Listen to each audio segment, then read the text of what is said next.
Hey everyone, welcome back to Crypto Cash. Thanks again for joining me here. Hope you're having a fantastic day. Taking a quick look here at Matic as a request from one of my admins in my community here. David Michael, thank you so much for the request. And of course, all of your help in the community. Greatly appreciate you, man. And also what we're going to do here, of course, with Matic is look at some key Fibonacci retracement levels based on yesterday's manipulation candle wicks. This is a larger term Elliott Wave as well. We'll discuss that. And obviously look at some back-end data too. Some important factors that you need to know to make kind of an evaluated decision. So quick congrats to our community members for not getting liquidated. I mean, honestly, there was one person that didn't listen to my signals guide, but that's okay. That does happen sometimes. Take a look here. Chainlink, 35%. SEI short, 59%. We would have taken some healthy profits closer to 50% from Gala, but we didn't get filled in time. But we did have a Solana long prior to that, as well as ICP long, and then, of course, AVAX and Kava. There was one Bitcoin short that didn't work out the way that it did. So that's our first stop loss in 6 weeks. Congrats everybody to just for some awesome profits. And yeah, stop losses happen, folks. That's exactly it. They're actually, if you look at stop losses different, they actually work out as a friend, not a foe. Okay. You got to start looking at a stop loss as a mitigation of loss, which we saw yesterday. If you had stop losses in place, everything got closed out. Like for example, we had like 7 trades close as a result of yesterday's candle wick. But every one of them closed in profit because we adjust our stop loss higher after we took profit. And yes, folks, we take profit as a community. I don't know what you're doing, but right now I can almost guarantee you're probably wishing that you had taken some profit.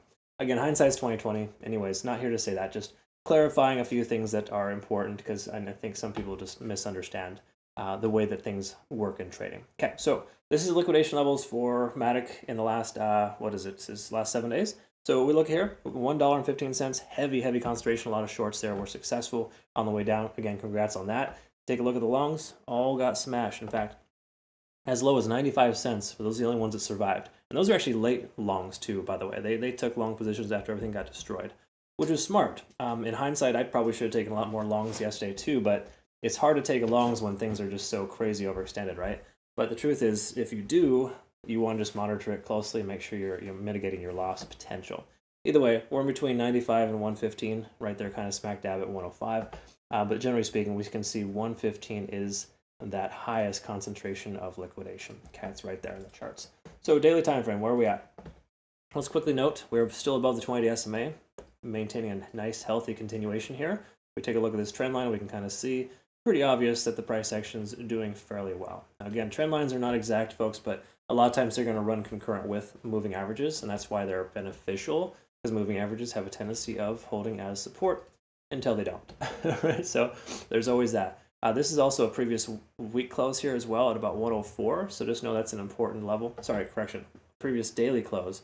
So that's somewhat of a support level for us, not only on 0.5 fib, but generally speaking, 104 is that level we can presume will be a nice pivot point, which kind of already has worked out that way because we technically closed at 103 and some change yesterday. Okay, so not too bad, honestly. This is actually looking like a pretty decent chart. We do have an MACD FU on the horizon, but also a divergence too.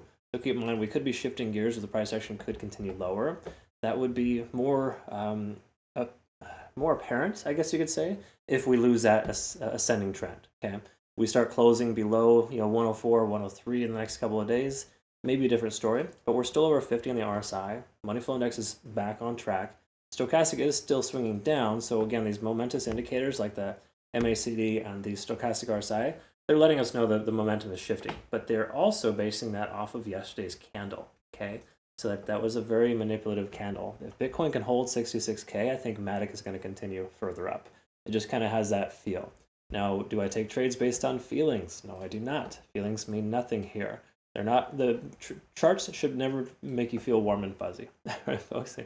Again, conversation for another day, but general rule of thumb, try not to think of charts that way. Okay, 4 hour time frame.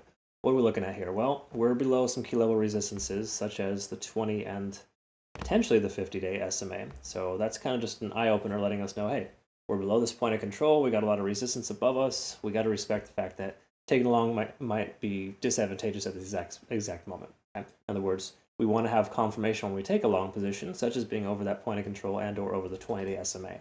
We also want to be substantially above 50 in the RSI, which we're not. So this is not a great sign here for a long. Does this imply you take a short position? No. It does imply, however, that the price could pull back. Okay? That's kind of where we're at. And I know you're probably thinking to yourself, scratching your head, wait, he says the price is going to pull back. Why does he say don't take a short? Because, dummy, that's not what you do in trading. You don't just instantly take a short because there's one rejection in one time frame.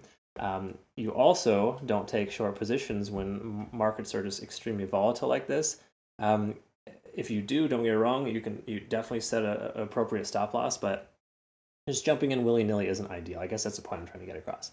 I get a lot of people coming over to my community after having destroyed their account multiple times or following just some other bad leaders, whatever the case is. It's just a very common occurrence. So you'll hear me kind of preach a lot in my videos, just talking about how it's best practice to just wait for confirmation. Right now we don't have confirmation. Okay, we can confirm that if we close above the 20-day SMA, maybe at 108, 109 or higher, we'd be above that volume profile. We'd be in pretty good shape. But right now we're not like in in an amazing situation right now. Okay, so just a heads up on that.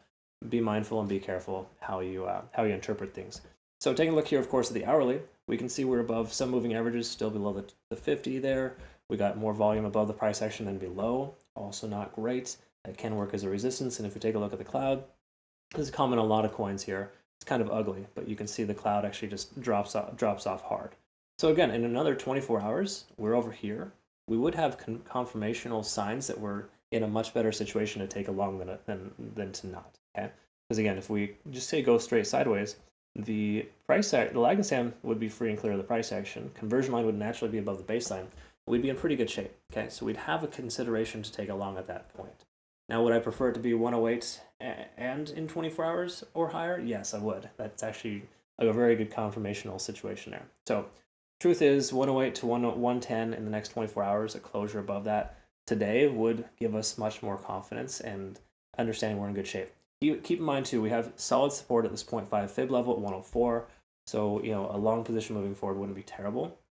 So Matic and Solana are both on my list for considerations of long positions. Under the impression we can close a little bit higher today. And again, if we do that, we'd be over 50 on the RSI on the 4-hour time frame. We'd be confirming above that 20-day SMA on the 4-hour as well. There's a lot of reasons why we'd be in better shape if we get there. Okay, right now we're kind of stuck in this little plateau, and I don't really love it. Again, that's me personally, but I don't trade willy-nilly. I like to trade with confirmation, and waiting will do that.